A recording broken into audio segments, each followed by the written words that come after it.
તારીખ 5/8/2018 બોડેલી। સ્વામીશ્રી જ્યાં ચેષ્ટાગાન માટે બિરાજ્યા હતા ત્યાં સામે શ્રીજી મહારાજની એક ઊભી ચિત્ર પ્રતિમા છે। ચાલુ ચેષ્ટાગાને સ્વામીશ્રી સતત તે મૂર્તિને નિરખી રહ્યા હતા। 2-3 પદ પૂરા થયા અને તરત સેવકોને ઇશારો કર્યો કે સોફો સાઈડમાં લ્યો। હવે ખ્યાલ આવ્યો કે સ્વામીશ્રી સતત શું જોઈ વિચારી રહ્યા હતા।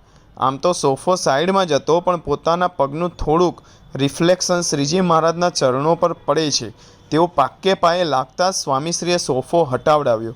ઝીણી ઝીણી મર્યાદાઓ સાચવવામાં તો સ્વામીશ્રીને કોઈ પહોંચે તેમ નથી।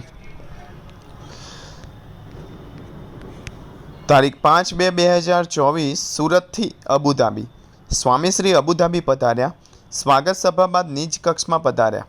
કાચના પડદા ખોલ્યા અને સામે મંદિર દેખાતા તેના પર ઉપસ્થિત સંતો સાથે ગોષ્ઠી શરૂ થઈ। સારો એવો સમય વીતી ગયો। ગોષ્ઠીના અંતભાગમાં બ્રહ્મવિહારી સ્વામીએ થોડી રમૂજ કરતાં પૂછ્યું, સ્વામી, હવે આપનું શિડ્યુલ શું છે? બહુ બિઝી છો ને? તો સ્વામીશ્રીએ તરત જ માળાની મુદ્રા કરતાં કહ્યું, ભજનમાં બીજી, બાકી બધી જગ્યાએ ઇઝી। તારીખ 18/3/2017 નૈરોબી। ચેષ્ટાગાન બાદ હરિપ્રકાશ સ્વામીએ ગઈકાલનો પ્રસંગ યાદ કરતાં કહ્યું, પ્લેનમાં મહેશભાઈએ આપને પૂછ્યું કે આપને આ વિમાન ગમ્યું? ત્યારે આપે કહ્યું, અમારો તો ખટારો હોય તોય ચાલે ને ગાડું હોય તોય ચાલે।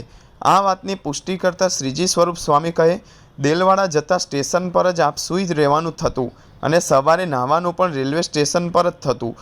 એક પણ એવું ઘર નહોતું જ્યાં આપ રહી શકો। સ્વામીશ્રી કહે, બધી જ મુસાફરી કરી છે, ગાડું, ઊંટગાડી, બળદગાડું, બધું જ।